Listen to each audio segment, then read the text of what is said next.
Joining us right now is Republican Senator of South Carolina, Lindsey Graham, who, of course, ran against Donald Trump in the GOP primary. Senator, it is great to have you. Let's get to it. And lost. And lost. I think that goes without saying, Senator. That goes without saying. When you woke up Wednesday after the election, what did you think of the results? I was surprised. I bought into what a lot of people were saying.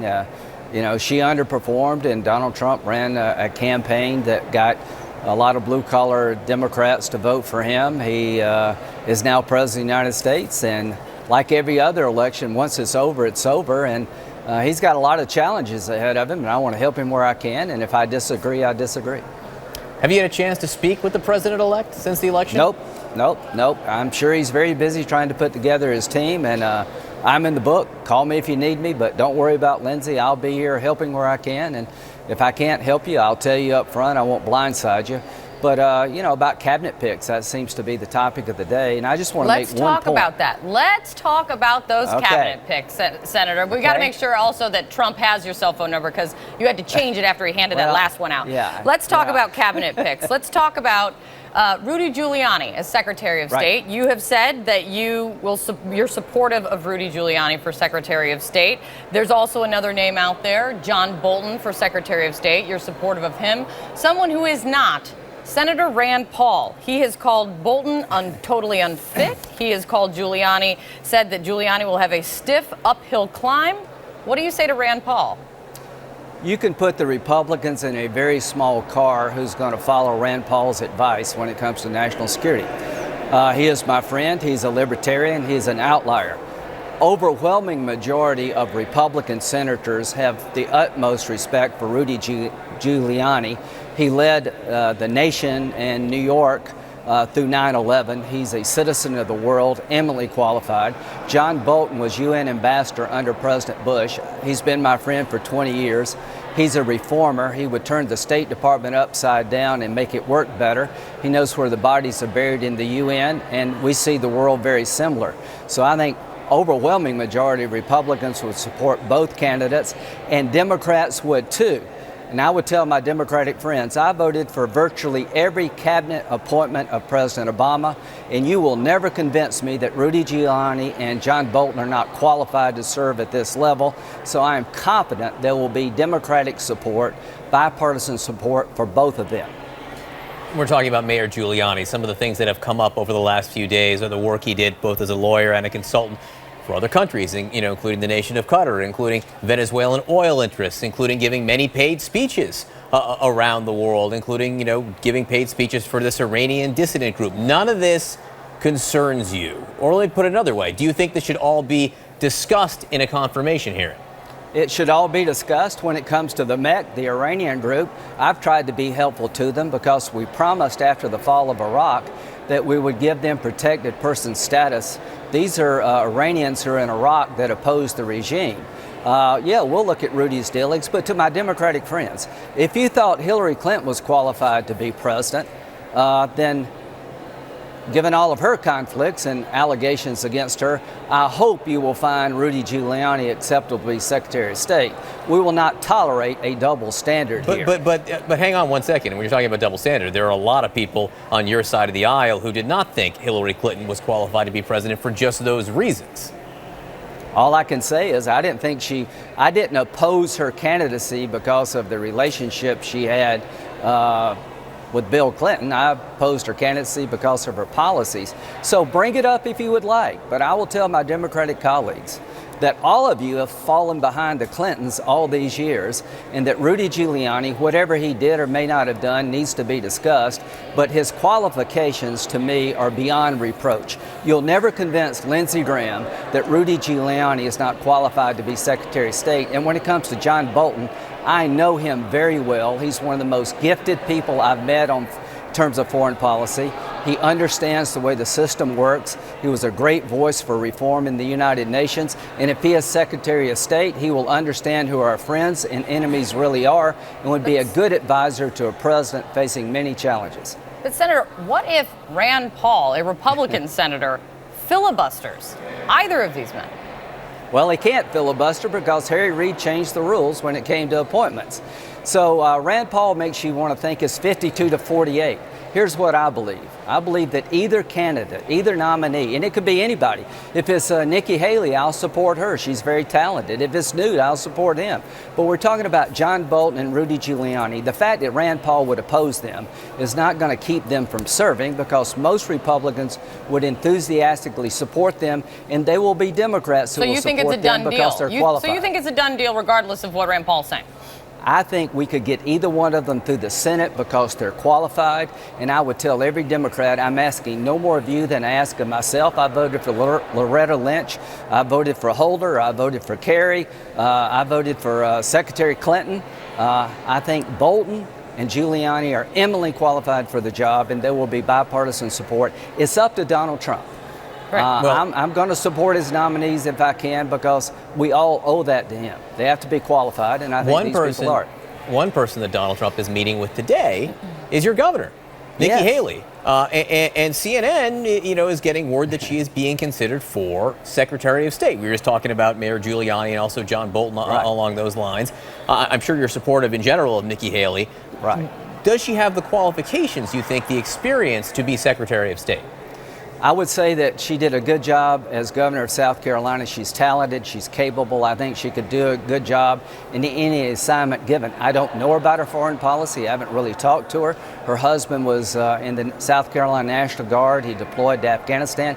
I think Nikki is a traditional Republican when it comes to foreign policy, probably more like Ronald Reagan than Rand Paul. And at the end of the day, I would support her. But we're talking about two people supposedly going to be blocked by Rand Paul. I just want the country to know that I think Rudy Giuliani and John Bolton are eminently qualified for the job, and they'd get bipartisan support if the president-elect chooses to nominate them. And I certainly would support Nikki Haley. I like her a lot. She's very talented. Let's talk about another important position that is facing Donald Trump right now. The Supreme Court. One person that was seen surprising many to go into Trump Tower this week is Senator Ted Cruz. And what may surprise folks even more is that you have suggested that maybe Senator Ted Cruz could be Donald Trump's pick to fill the vacancy in the Supreme Court. That made some of us who have followed you for a long time say the following: what? What? So here's what I think. We're replacing Justice Scalia, a great jurist who was probably the most conservative person on the court. Ted Cruz is a constitutional conservative, very, very smart, in the mold of Scalia. The people on the list that I've seen, potential picks, I could support them all. I just suggested that if you're looking for a Scalia-type figure, somebody to replace Judge Scalia and sort of in their image judicially, Ted Cruz would fit the bill. Right, but is this more you think he's eminently qualified for the job, or is this more, Senator, you would like to get him out of the way? I think Ted Cruz can serve either the Senate, on the court, or in the cabinet. I like Ted Cruz. We have our differences, but even his worst critics cannot say that he's not one of the smartest people you've ever met. You are one of his worst critics, Senator. I don't. Yeah, I have been at times. At times, but because you disagree with somebody doesn't mean you take your disagreements to the point that you can't recognize reality. Nobody can tell me that Ted Cruz is not a constitutionally gifted, talented lawyer, because he is. We do have areas of agreement. I think he'd be a great judge, but it's up to Donald Trump. I just suggested if you're looking for people like Scalia, take a look at Ted Cruz. Senator, one of the phrases we keep hearing from you is it's up to Donald Trump. He does get to nominate the people he nominates. He gets to hire the people he's going to hire. People 200 years ago figured that out, not me. So they were way ahead of me. But look, you are a senator and you have oversight over the issues, of cabinet appointments. And, and I think it's not unusual to have opinions about who the president hires to be the White House staff. And one of the people we are hearing this morning who may end up with some kind of senior advisory role inside the White House is Jared Kushner, his son-in-law. The Wall Street Journal has a report today that says, he will end up as a senior advisor. We're not sure. We do know that he's obviously very close to the president-elect and has a role in the transition. Do you think it's appropriate to have your son-in-law working for you in the West Wing? That'd be fine with me. I mean, It shows they got a good relationship. I don't know how many father-in-laws would pick their son-in-laws to do anything. So the bottom line is he's going to need all the advice he can get. And if he thinks Mr. Kushner is an indispensable part of him being president, I am all for it. I don't think it violates any nepotism law. I know people are concerned about that. I know people are concerned about the business dealings of the Trump family and how it relates to the presidency. That's all fair game. But when it comes to Mr. Kushner, I'm all for him being able to help President Trump in any fashion the president deems appropriate. For a lot of folks who covered the campaign and, have covered you for a long time, hearing the words, I'm all for Donald Trump having whoever he wants around him, I want to help him where I can, it is surprising. I mean, we don't need to... We shouldn't be surprised. We don't need to look too far in the past that you spent a year in the campaign, going up against Donald Trump, ridiculing Donald Trump. I mean, and this man, we do know, Senator, he rewards loyalty. As you stand here today, are you worried at all about backlash, about retribution of a Trump presidency? Absolutely not, because I'm going to be the best I know how to be. I campaigned for John McCain. I was his right-hand guy. I was his wingman. We campaigned against Barack Obama. Barack Obama won.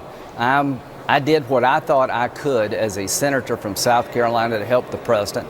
I voted for almost every pick he made. I voted for Sotomayor and Kagan, not because I would have picked them, because I thought they were qualified. So if you know anything about me, you shouldn't be surprised. And I can tell you, if I disagree with the president, I have a different view of Russia. I don't think Putin's our friend.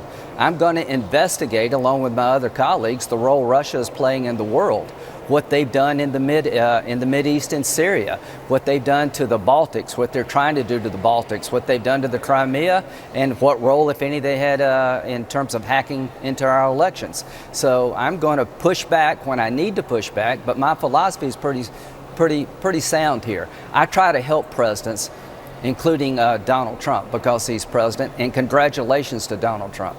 Well, I'm glad you brought up Russia there, because I was just going to ask you, besides Russia then, because you just brought it up, where do you see differences that you do intend to stand up to the president-elect on?